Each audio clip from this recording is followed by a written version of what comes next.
해서 마침내 인천에 상륙한 병력과 만났습니다. 해병들은 곧 한강을 건너고 있었고 거기서부터 공산군의 저항에 부딪히기 시작했습니다. 서울을 탈환하기 위한 치열한 전투는 일주일간 계속됐습니다.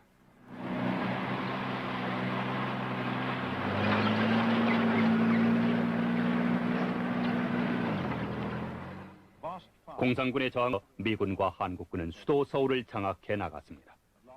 9월 27일에 그들은 마침내 공산군이 마지막까지 버티고 있던 곳 중에 하나인 정부청사를 점령했습니다.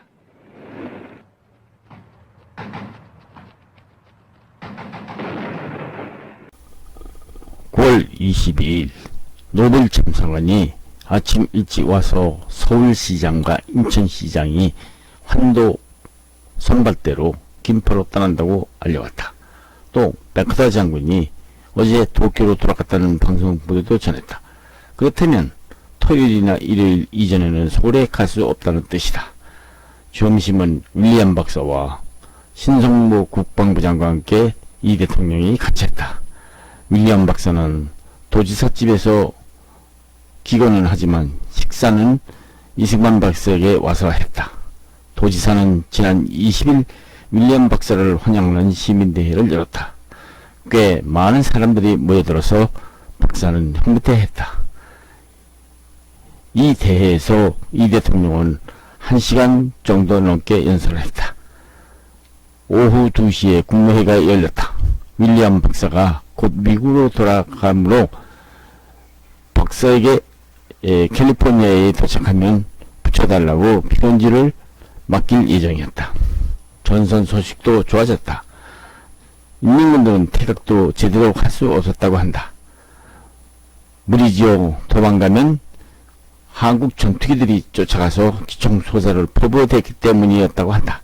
그래서 그들은 버티고 싸우려고 했지만은 이길 수 없었다는 것이다. 워커 장군은 공산군이 다른 곳으로 빠져나가 다시 싸움을 벌이지 못하게끔 근본적으로 선별하고 싶다고 말했다. 경험으로 깨우친 것이다. 북쪽에 올라간 뒤에도 그가 사령관을 계속 맡았으면 좋겠다고 이승만 대통령은 생각하고 있었다. 이런 종류의 전쟁을 제대로 이해하는 데는 시간이 걸리니까 워커 장군 같은 경험자가 필요했던 것이다. 이승만 대통령은 신 국방부 장관에게 서울중앙청만은 우리 한국군이 먼저 탈환해서 태극기를 꼭 꽂더라고 지시했다. 9월 23일 이제 대통령은 중앙청 출입기자단과 사변 이후에 처음 회견을 가졌다. 서울 탈환을 앞둔 소감을 대통령에게 기자들이 질문했다. 대통령이 다음과 같은 요지로 답변을 했다. 우리가 처음에는 무기가 없어서 곤란을 당했지만은 이제 서울 탈환을 목전에 두게 되니 감개무량합니다. 언제나 민족 진영은 끝에 가서 승리하게 되어 있습니다. 그동안 우리 동포들이 화를 당하고 더욱이 날씨가 추워짐에 따라서 어려운 상황을 생각하니 가슴이 아픕니다. 하루아피 서울을 탈환하고 정부가 들어가면 앞으로 더욱 우리가 할 일이 많습니다. 전재민 중에는 집 없이 헤매는 사람이 많으니 우선 이들을 구해야 합니다.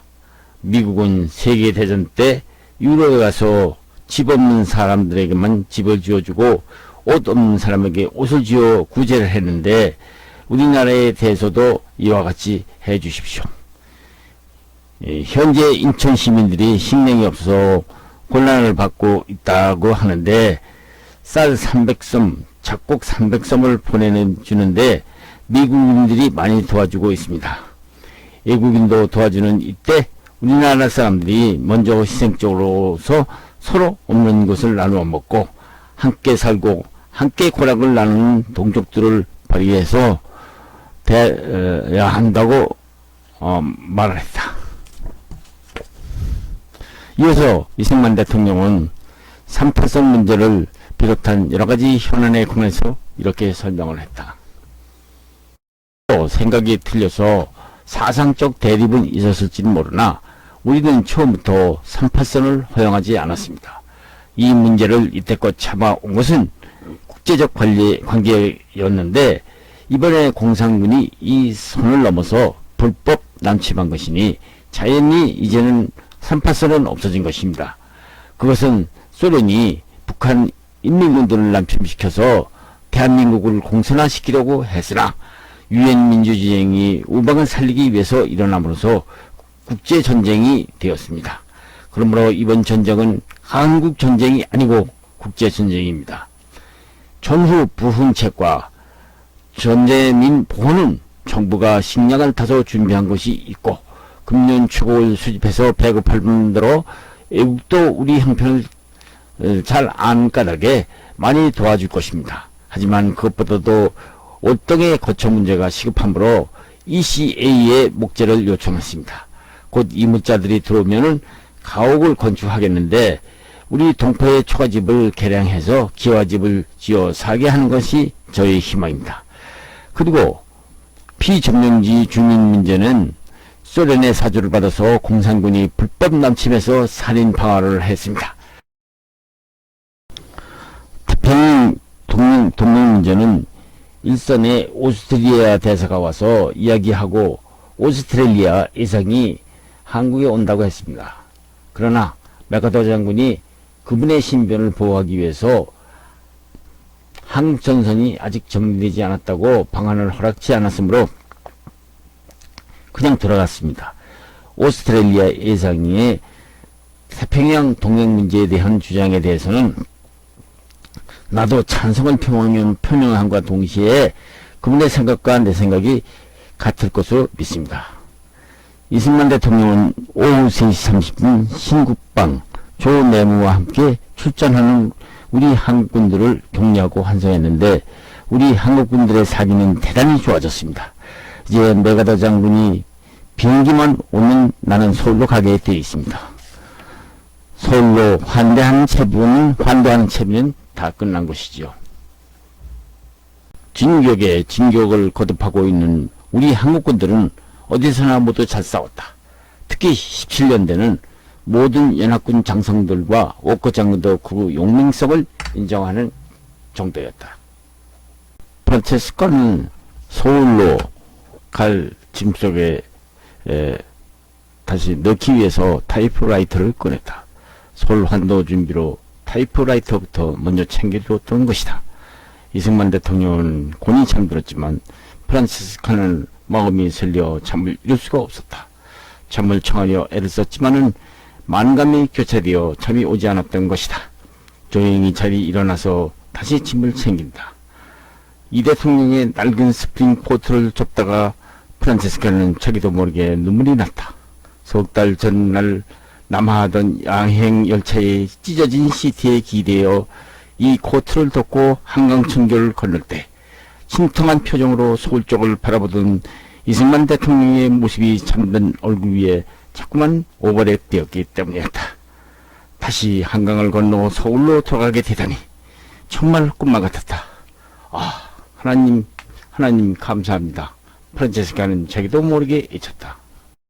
9월 25일 17년대의 한국 장정과 미 32연대는 새벽 5시 한강을 기습투하해서 남산을 빼앗았다고 합니다. 그리고 미 5해병연대와 한국 해병대도 곧 연희고지를 공격할 것이라고 정권 참모총장이 보고해왔다. 추석이었다. 고기를 구하지 못했다. 시장을 보러 나갔던 양로인과 경호원들이 방과 배 등 과일 몇 가지를 찬거리를 사왔다. 아무튼 추석 대통령이 좋아하는 밤밥을 지어드려야 했다.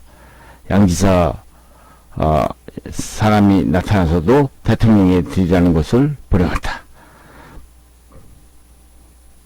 프란체스카는 그 댁에서 심부름 온 사람 편에 밤 한 달을 싸서 보내 답례를 했다. 옛날 마포장 시절에도 푸주간에 고기가 떨어져서 추석날 아침 이승만 대통령에게 멀건 국을 끓여드린 적이 있었다. 그때는 그래도 조병옥 박사가 자주 보낸 음식으로 즐거운 명절을 보냈었다. 대통령은 유석 부인을 자기 조카딸이라고 하며 친자식처럼 생각했다.